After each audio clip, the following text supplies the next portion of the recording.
Assalamualaikum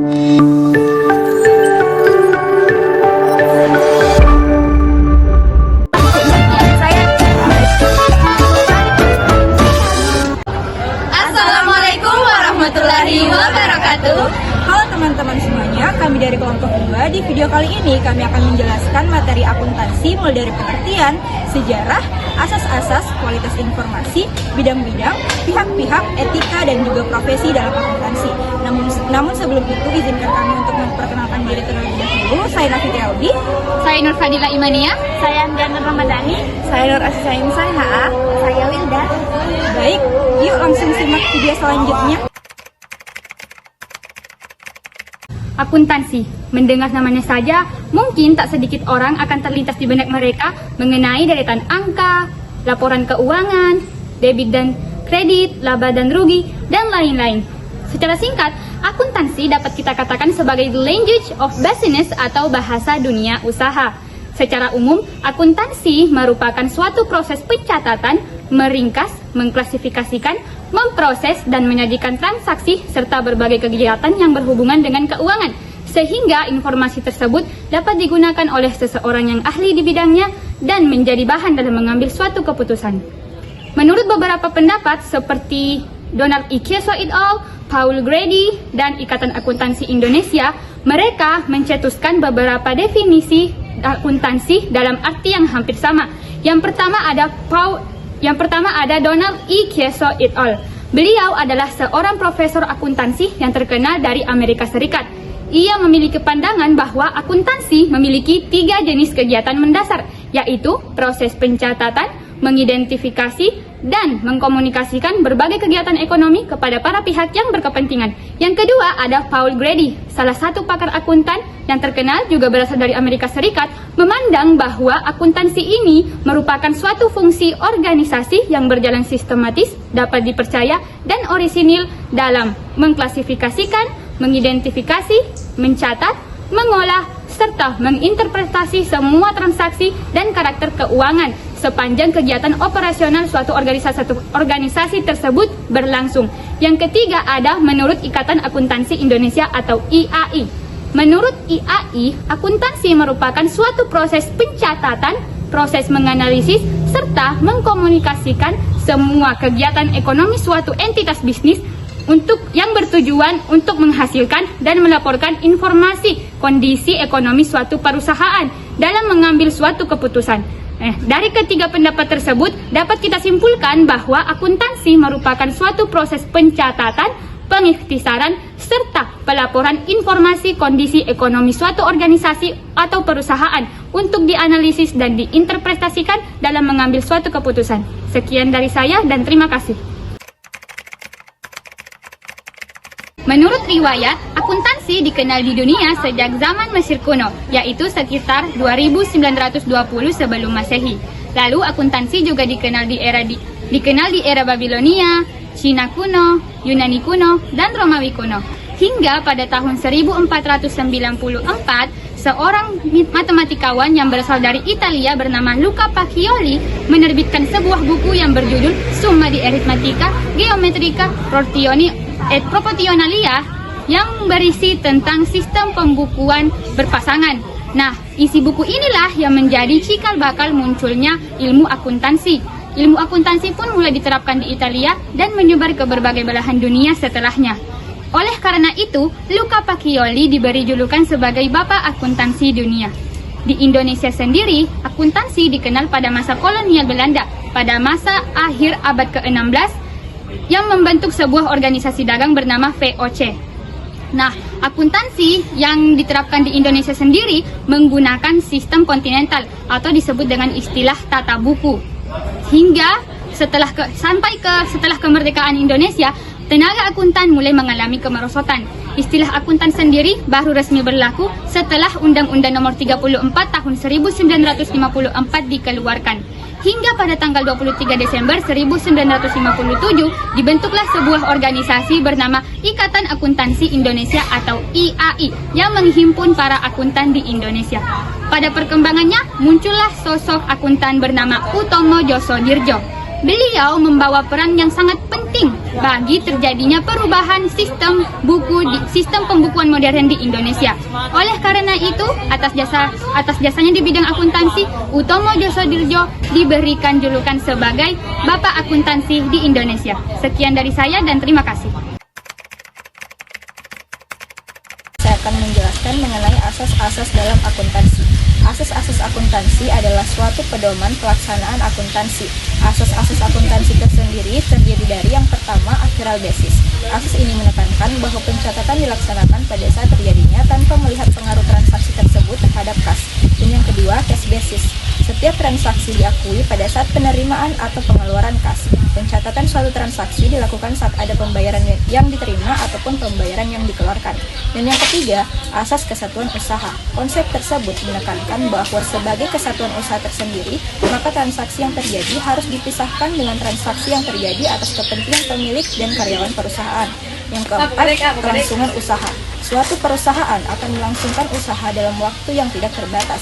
Perusahaan dalam melakukan kegiatan usahanya berusaha berjalan terus-menerus sepanjang masa. Dan yang kelima, konsep perbandingan pendapatan dengan beban atau matching konsep. Konsep perbandingan pendapatan dengan beban menekankan bahwa beban yang terjadi dalam suatu periode akuntansi dapat diakui jika bertujuan dalam rangka memperoleh pendapatan pada periode akuntansi yang sama. Kualitas informasi akuntansi. Untuk mengambil sebuah keputusan dibutuhkan informasi akuntansi yang berkualitas. Syarat-syarat informasi ekonomi yang berkualitas tersebut meliputi: pertama, relevansi. Karakteristik ini berhubungan erat dengan konsep bahwa suatu informasi harus berguna.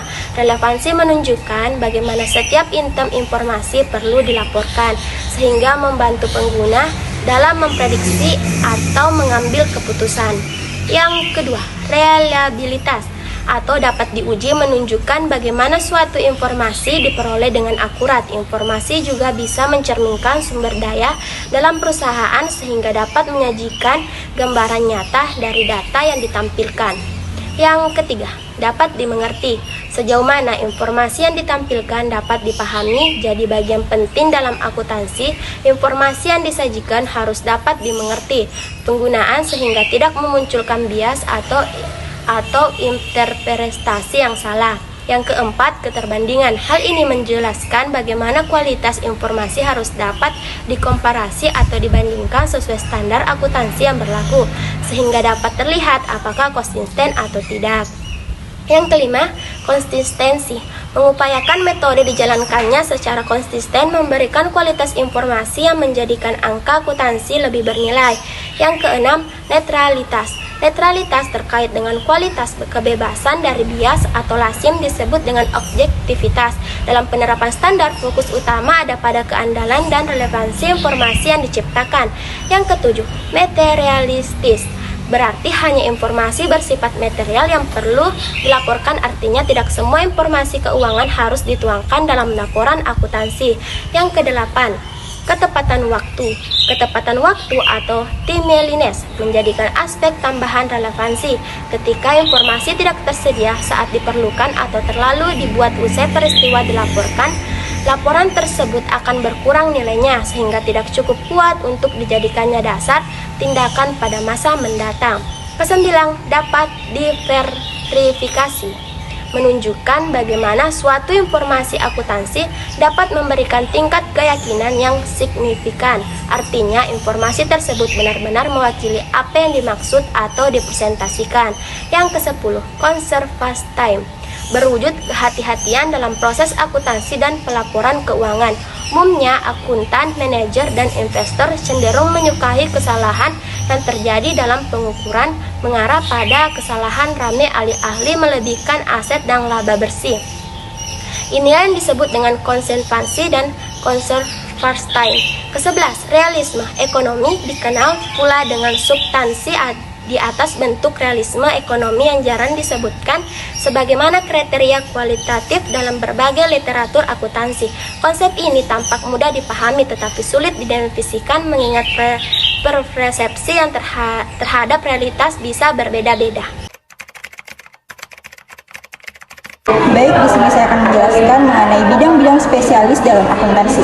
Bidang-bidang spesialis dalam akuntansi yang pertama yaitu akuntansi pemeriksaan atau auditing. Bidang audit adalah akuntansi yang membahas mengenai pengawasan dan pemeriksaan laporan keuangan dari perusahaan dalam suatu prodi akuntansi.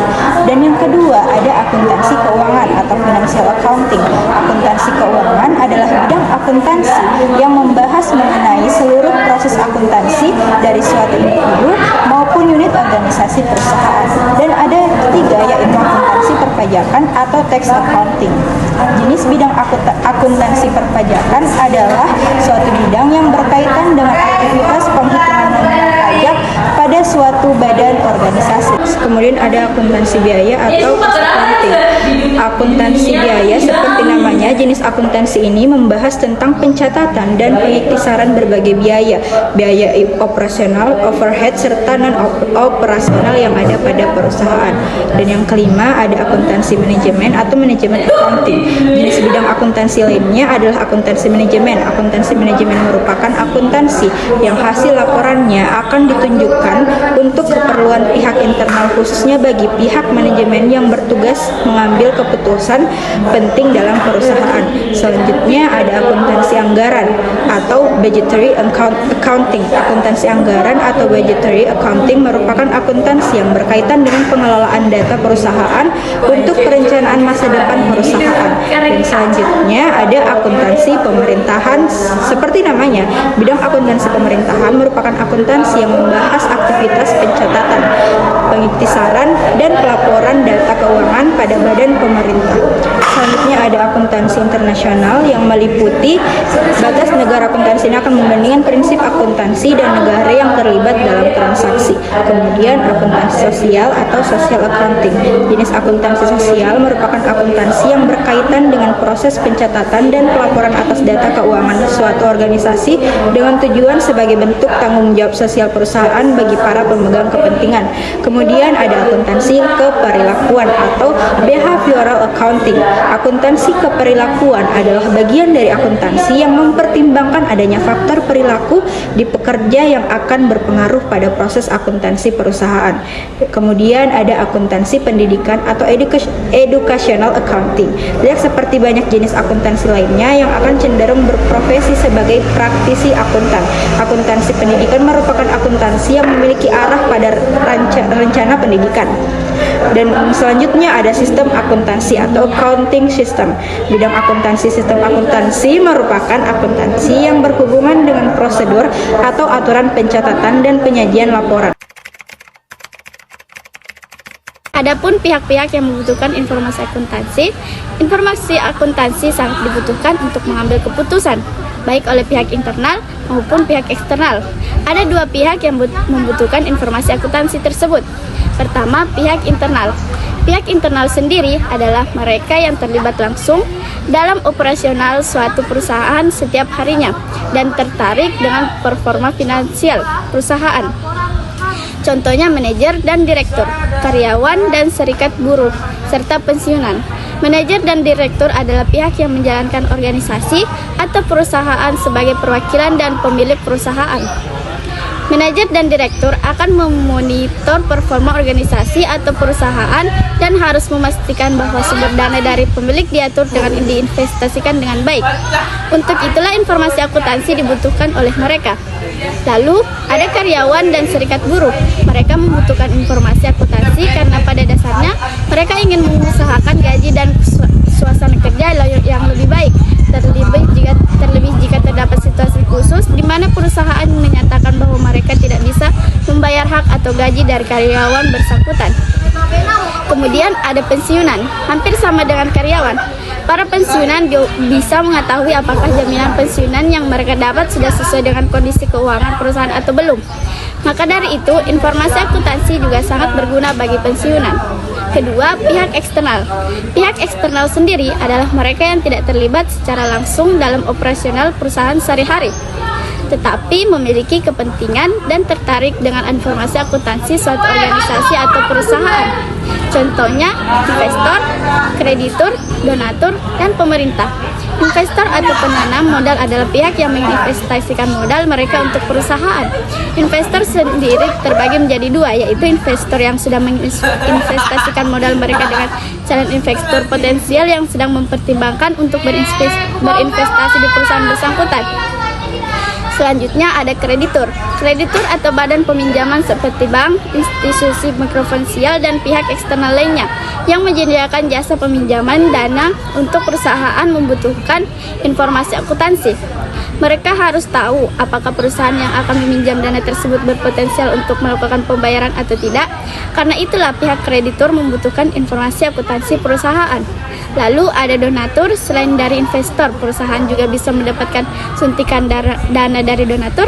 Meski memiliki dana yang tidak perlu dikembalikan, tapi pihak donatur juga membutuhkan informasi akuntansi perusahaan agar bisa mendonasikan dana pada pihak yang tepat sesuai dengan standar masing-masing donatur.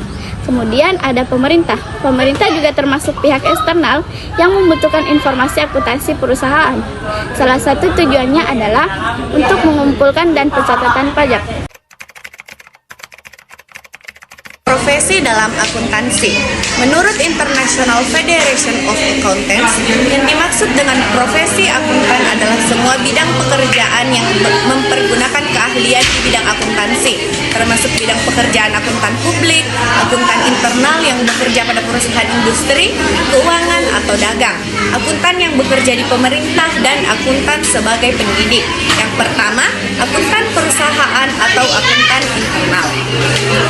Tanggung jawab seorang akuntan perusahaan adalah membuat catatan transaksi keuangan, penyusunan laporan manajemen, dan penyusunan laporan keuangan umum yang isinya membahas tentang neraca, rugi laba, perubahan modal, aliran kas, dan bentuk keuangan lainnya dalam suatu perusahaan. Yang kedua, akuntan pemerintah. Akuntan pemerintah merupakan profesi akuntansi yang bekerja di lembaga-lembaga pemerintah. Yang ketiga, akuntan publik. Orang yang bergerak di bidang ini memberikan jasa akuntansi bagi perusahaan atau organisasi bisnis dan non-bisnis. Profesi ini cenderung bersifat independen atau bebas dan tidak terikat perusahaan. Yang keempat, akuntan pendidik. Profesi akuntansi ini bertugas untuk mendidik di bidang akuntansi, melakukan penelitian dan pengembangan di bidang akuntansi, dan menyusun kurikulum di berbagai tingkat pendidikan. Yang kelima, akuntan manajemen. Tugas dari profesi akuntansi ini adalah untuk memberikan informasi terkait kesehatan keuangan di suatu perusahaan atau organisasi, melakukan perencanaan dan penganggaran, membuat laporan keuangan eksternal, manajemen bisnis risiko, dan analisis profitabilitas. Keenam, akuntan investasi. Akuntan investasi bekerja di bidang keuangan dan di investasi yang bergerak dengan cepat. Ketujuh, akuntan biaya. Pada dasarnya, mereka memiliki tanggung jawab untuk memeriksa setiap pengeluaran perusahaan untuk melakukan analisis profitabilitas dan rencana persiapan anggaran, menganalisis setiap biaya yang terkait dengan tenaga kerja, bahan, pengiriman, produksi, administrasi, dan hal-hal lainnya yang terkait pengeluaran perusahaan. Kedelapan, akuntan proyek. Profesi akuntansi kali ini adalah mereka yang bekerja berdasarkan proyek-proyek. Tugasnya adalah mengawasi semua aspek proyek yang terkait biaya keseluruhan. Etika profesi akuntansi.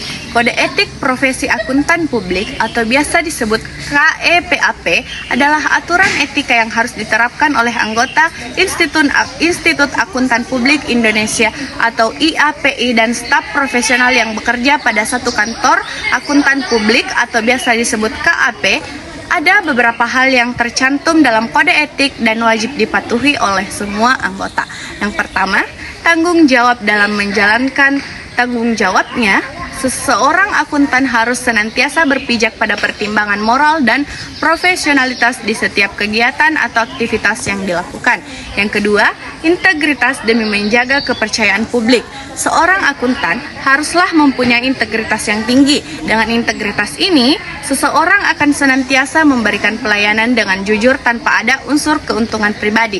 Yang ketiga, mandiri. Sikap mandiri ini bukan berarti bekerja sendiri, namun akuntan bisa berdiri sendiri. Artinya, akuntan bisa membuat laporan keuangan tanpa pengaruh pihak luar. Yang keempat, objektivitas seluruh akuntan harus bertanggung jawab terhadap pekerjaannya. Untuk mencegah hal-hal yang tak diinginkan, akuntan harus bersikap objektif. Dalam artian, mereka harus bebas dari berbagai benturan kepentingan yang berhubungan dengan kewajiban profesionalnya. Yang kelima, rahasia. Mengingat akuntan adalah profesi yang berhubungan dengan langsung dengan data keuangan, mereka juga harus mampu memegang prinsip kerahasiaan. Dalam artian, tidak boleh mengungkapkan informasi pada pihak manapun, terlebih jika tanpa persetujuan atau tanpa wewenang secara spesifik. Yang keenam, standar teknis. Ikatan Akuntan Indonesia atau biasa disebut IAI dan International Federation of Accountants telah mengatur standar teknis dalam menyajikan laporan keuangan. Para akuntan wajib bekerja sesuai standar yang sudah ditetapkan. Ini bukan hanya memenuhi kebutuhan klien, tetapi untuk meningkatkan kepercayaan publik terhadap dirinya. Yang ketujuh, kepentingan publik. Setiap anggota profesi akuntansi senantiasa bertindak dalam kerangka pelayanan kepada publik, menghormati kepercayaan publik, dan menunjukkan komitmen atas profesionalisme. Dan yang terakhir, kedelapan, kompetensi apapun profesinya. Seseorang tentu dituntut untuk kompeten atau ahli. Begitu pula dengan akuntan yang harus berkompetensi mengolah transaksi keuangan. Dalam bekerja, akuntan harus hati-hati dalam menghitung dan menyajikan data. Ini untuk mencegah mereka terjebak pada fraud atau penipuan. Baik teman-teman semuanya, sekian dari penjelasan dari kelompok kami mengenai materi akuntansi. Semoga apa yang kami jelaskan bermanfaat bagi kami maupun teman-teman semua yang menonton video ini. Sekian dan terima kasih. Wassalamualaikum warahmatullahi wabarakatuh.